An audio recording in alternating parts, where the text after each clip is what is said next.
Well, hello and welcome to this video. Now I thought to myself, where else could I start a video looking at music legends anywhere better than here in Liverpool and on Matthew Street, right in front of the world famous Cavern Club. This is where the Beatles took over the world from and absolutely changed it for such a better place. Anyway, my name's Neil Hurst and I hope you're going to enjoy this video. Come and join me on a little adventure finding iconic music legends immortalised as statues.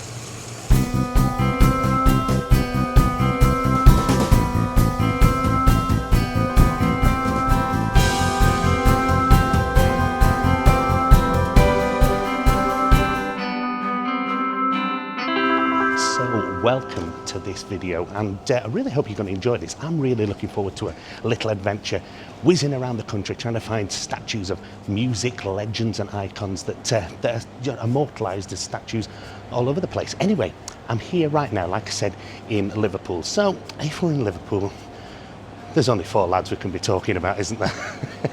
Come on, let's go down to the pier head, where I think we're going to find John, Paul, George and Ringo. These four lads from Liverpool turned teenage dreams into timeless art. The Beatles weren't just a band though, they were a revolution wrapped in melody. From Love Me Do to Let It Be, they didn't just write songs, they rewrote the soundtrack of the world. And Liverpool absolutely loves them. And here they are, look. John, Paul, George and Ringo, the Beatles, here on just looking out onto the Mersey here at the riverside in Liverpool. And I mean, these statues are absolutely awesome. I absolutely love them. And they've got a few little surprises as well, so I thought I'd show you them. So if we take Paul first, have a look here, and you'll see he's got a camera. He's carrying a camera here because Paul was well into his photography, so that's a sort of a little nod to that there. Then if we move around the back of the statue here, you'll see on George's coat, on his belt, all the Sanskrit writing. That's a nod to his spiritual leanings, you know, and his love of India as well. That's all on his belt. And yeah. Then if we move across to Ringo, Ringo's is very well hidden. So if I move down onto the floor now and look underneath his shoe, there you go. Now, I don't know if you can see this, but it says the letters L and the number 8, L8, and that is the postcode that he grew up in. There you go, L8. And last of all, John. If you look in John's hand, you'll find a couple of acorns. And these acorns are there because John and Yoko used to pick up acorns out of the street inside Central Park in New York and mail them to world leaders as a symbol of peace. So there they are, John, Paul, George and Ringo, the Beatles. But as we're in Liverpool, I thought I'd find a few more statues. In fact, a few more of these guys as well. So if you're ready to join me on the journey, let's go find some. I absolutely love Liverpool. It's such a great city, and I love the fact that they celebrate their musical heritage so well. In fact, there are murals and statues popping up everywhere you can see. And just as you walk up the road a little bit, you'll find this place. I've always really enjoyed these statues here, looking down from the Hard Day's Night Hotel. I think they're really cool, just peeping over, keeping an eye on everyone. Now these statues that are looking like they're about to jump out of the window, well, they are on the Hard Day's Night Hotel, a hotel that opened in February 2008 during Liverpool's reign as the European capital of culture. And alright, perhaps the statues aren't quite as lifelike as the ones we've just seen on the pierhead, but I really like them. They're like a caricature of these fantastic, amazing characters that Liverpool are so proud of. It just so happens that that hotel is on the end of Matthew Street, and that's the place I've come to today to find some more fantastic statues. So Matthew Street is the must-do location for anybody on a Beatles pilgrimage. It's here you'll find the famous Cavern Club where the Beatles played hundreds of times, and straight across from that you'll find this, the Wall of Fame, with bricks dedicated to all the artists that played the Cavern. And leaning up against it, we find this guy. This is pretty cool, look at this one. John Lennon here, just casually resting against this building. You know, this is one of quite a few of John Lennon we're going to find today, and yeah, I absolutely love this one. Just so chilled out, just chilling out here at the end of Matthew Street. From the chaos of Beatlemania to the quiet plea of Imagine, John Lennon kept chasing truth, even when it hurt. He taught us that peace isn't passive, it's powerful. After the Beatles, he found new purpose with Yoko Ono, writing songs like Imagine and Give Peace a Chance. And even though he's not with us anymore, his voice still hums in every dreamer who dares to believe the world can change. It's only fitting that John should have a statue here on Matthew Street, but he isn't the only one here. And look who else I found, just down from the entrance, oh actually just outside the original entrance from the Cavern Club. This is Cilla Black's statue here on Matthew Street. Surprise, surprise, blind date, that's what I remember her from. But my parents' generation, they remember Anyone Who Had a Heart, Alfie, all these brilliant iconic hits that our Cilla made so famous. I bet Cilla Black, when she was the cloakroom attendant here at the Cavern Club, had no idea that one day there'd be a statue celebrating her success right outside the front door. Cilla was Liverpool's golden girl and one of the most beloved pop stars of the 1960s. But in later years, she reinvented herself as a warm, witty TV host, charming millions with Blind Date and Surprise, Surprise. Cilla wasn't just a singer, she was a symbol of Liverpool's heart, humour and hope. But it would have never have been possible without the chance meeting of our next statue. As you walk through Liverpool city centre, you could be forgiven for walking past this statue, totally unaware of its cultural significance. But this is perhaps the most important man in musical history. So this is the guy that kind of made it all happen. This is a statue honouring Brian Epstein. This is the guy who in 1962 decided to take a chance on four lads from Liverpool and, well, the rest is history, I suppose. But it's a brilliant statue, and actually, once we're playing tribute to music icons and stuff, I don't think there's anybody more important than this guy right here. This guy helped change the world, for better. And I think it's fantastic that they've honoured him with this brilliant statue. But it wasn't just the Beatles who he managed. He also looked after Jerry and the Pacemakers, Billy J. Kramer, the Dakotas, and of course, our Cilla. Sadly, in 1967, he passed away at the age of 32, so young with so much potential. And who knows how the Beatles' career would have progressed if he'd have still been around. Well, it's almost time to say goodbye to Liverpool for this video, but before I do, there's still one music legend that I need to pay a visit to.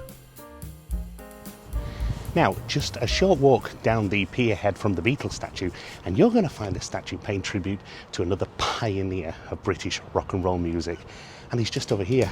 I think you're going to know this guy as well.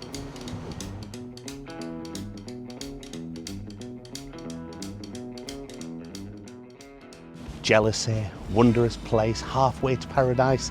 This is the guy here, Billy Fury, sitting here on the pier head, like I said, just down the road from the Beatles as well. A fabulous statue, and although as you're walking on you do think it's Elvis, it does look very Elvisy, but that was his thing. That's what he was famous for, sort of copying or recreating that Elvis style in a very British way.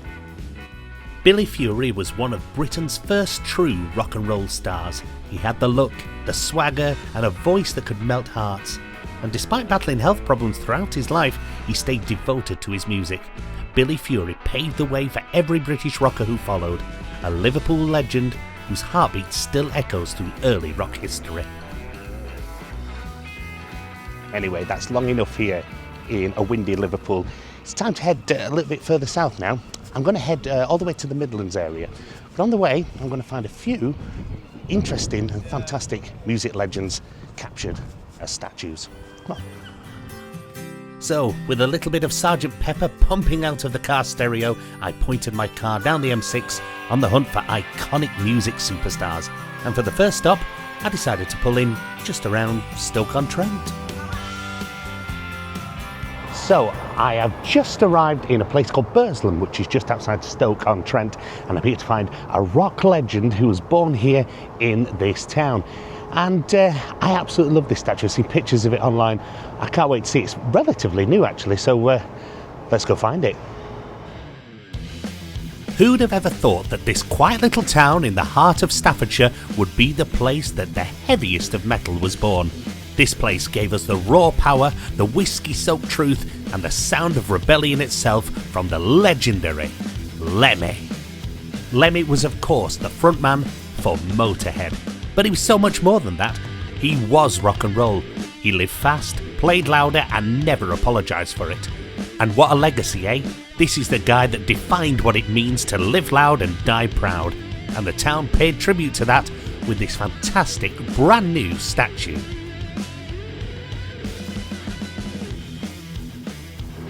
And here he is. There we go. There's Lemmy here in Burslem.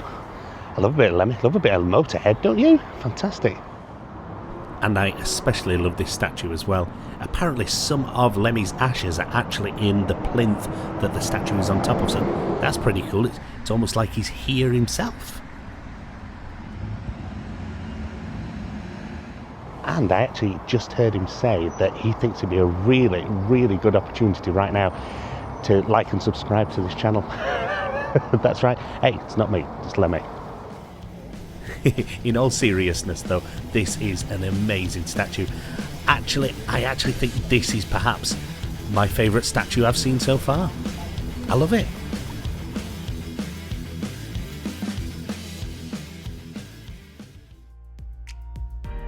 So from Cilla Black to Lemmy, what I love about this is the fact there's so many amazing, wonderful music legends that have been paid tribute to in statues across the country.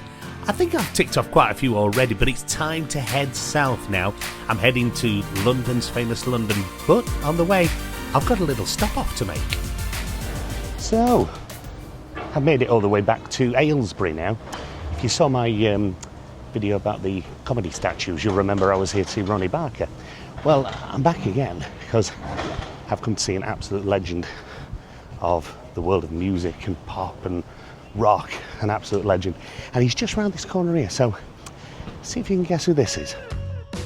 A shapeshifter, a storyteller, a rebel in glitter and grace, sometimes known as Ziggy Stardust, sometimes the Thin White Duke, but always David Bowie.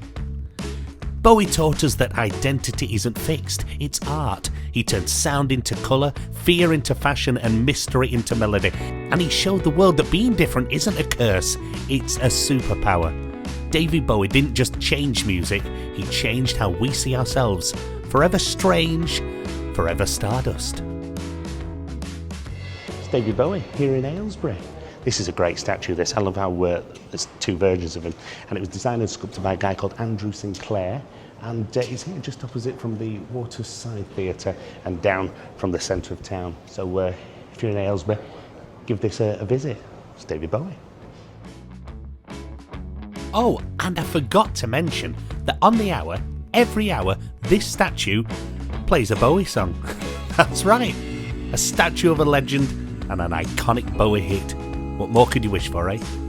Well, as much as I'd love to stay around and listen to a bit of Bowie, it's time to head down to London, to a place where punk met ska, where metal met reggae, and where Britpop was really born.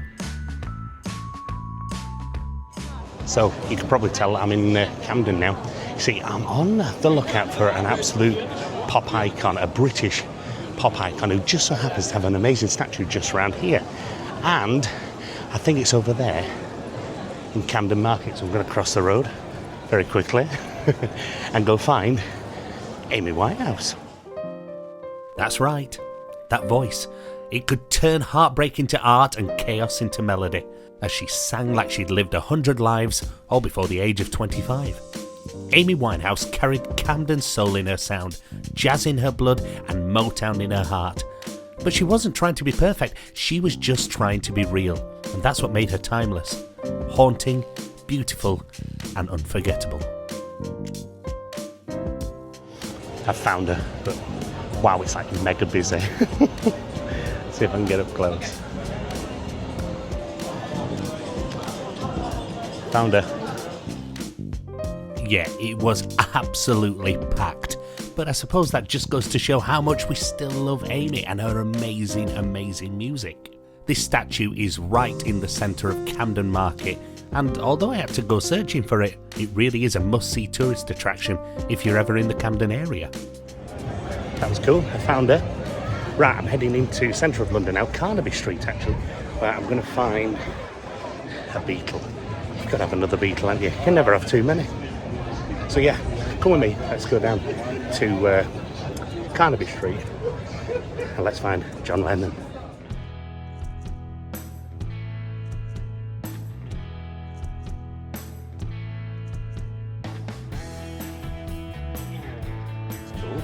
I'm now on Carnaby Street, the place to say the swinging 60s started. And I'm on the lookout, like I said, for a certain Beatle who just so happens to be around this corner here. Let's go find him. And here he is, sat on his bench here in Carnaby Street. Now, funnily enough, just like the Amy Winehouse statue, it was absolutely packed in London today, and whenever I wanted to take a video, there was somebody sat on the bench. But here's a little bit of stock footage I managed to get hold of. We can really see the statue well. And funnily enough, when it was first unveiled, John had a pair of glasses on, but they seem to have gone missing recently. But still, what a cool bench statue to have here on Carnaby Street. But of course, John Lennon is a northerner, a Liverpool lad. Now we're in the London area, we really ought to be focusing now on the South's answer to the Beatles. I'm talking, of course, about the Rolling Stones. Formed in London in 1962, Mick Jagger, Keith Richards, Charlie Watts, Bill Wyman, and of course Brian Jones formed the Rolling Stones. Their music fused American blues, rock, rhythm and blues, and created raw, rebellious sounds that defined the spirit of the 60s and the 70s. Unlike many of their peers, the Stones just keep going and going, touring, recording, and staying loud well into their later decades. But for two of the members, they weren't just known as the Rolling Stones. You see, back in the early 70s, Mick Jagger and Keith Richards were on a cruise ship when a fellow passenger recognised them and asked them for a glimmer of who they really were. Keith jokingly replied, "Just a glimmer." And from then on, they became known as the Glimmer Twins, their inside joke name, and then their official producer credit name on the Stones albums. So I took a little trip down to Dartford, where I found the Glimmer Twins. And here they are, look, Glimmer Twins. Brilliant, this. That's Mick, I'm pretty sure, and Keith Richards. I love this, it's in the middle of Dartford. Love it.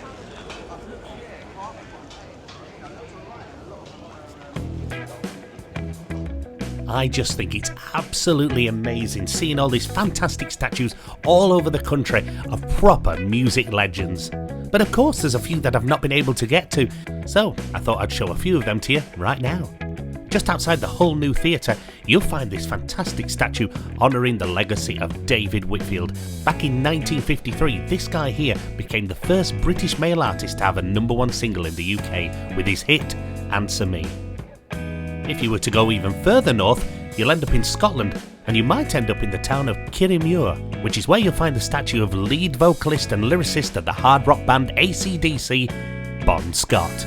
Sadly, Scott died in 1980, but his legacy lives on, so much so that Classic Rock ranked Scott as their #1 in the list of 100 greatest frontmen of all time. Over in Belfast, in fact just outside the Ulster Hall, you'll find this fantastic statue of Irish musician, singer and songwriter Rory Gallagher, widely regarded as Ireland's first rock star. Known for his fantastic style of guitar playing and live performances, he's often been referred to as one of the greatest guitarists you've ever heard. And from one of the greatest guitarists to one of the greatest drummers, I'm talking about John Bonham, the drummer of the rock band Led Zeppelin. This statue is here in Redditch in Worcestershire, where Bonham was born in 1948. This guy is regarded as one of the greatest and most influential drummers in history. And not too far from Bonham's statue, you'll find this statue for Thin Lizzy co-founder, the one and only Phil Lynott. This statue here, in West Bromwich, is one of two for Lynott, the other one's over in Dublin. Two amazing reminders of one amazing musician. Just outside London next, and we find this statue paying tribute to the late, great T-Rex frontman Marc Bolan. This is actually known as Marc Bolan's Rock Shrine, and is found at the very site where he died in a car crash on the 16th of September 1977, only 2 weeks shy of what would have been his 30th birthday. And finally, if you were to head over to the Isle of Man, you'll find this statue, paying tribute to the Gibb brothers, Barry, Robin and Maurice. This is, of course, the Bee Gees. The brothers were born here on the Isle of Man, so it's only fitting that the island should pay tribute with this fantastic statue. Well, we've reached the end of the video, but I hope you've enjoyed it. I've had a brilliant time nipping up and down the country trying to find different statues of music legends immortalised in stone and bronze and all sorts of different things. But I thought we'd finish this video back here in Liverpool. And we started with the Beatles, and it only seems fitting that we finish with one of them as well. In fact, we've seen quite a few of this guy already. We've seen him looking down over Liverpool, we've seen him on a bench, and we've seen him here. This is, of course, John Lennon. The final statue on this journey just happens to be here at the end of Penny Lane. Hope you've enjoyed it, and if you have enjoyed it, make sure you like and subscribe to the channel, and if you've really enjoyed it, follow me on Instagram at NeilHurstUK. Hey, and I've also got a video on here as well of comedy statues if you want to have a look at that as well. I enjoyed that one, that was good fun making that. Anyway, it's time for me to disappear now, so from me and John here, and my Beatles t-shirt, gotta have the merch, haven't you? We hope you've enjoyed it, and we'll see you again soon. Hey John, imagine all the people watching this video and living life in peace. See you later.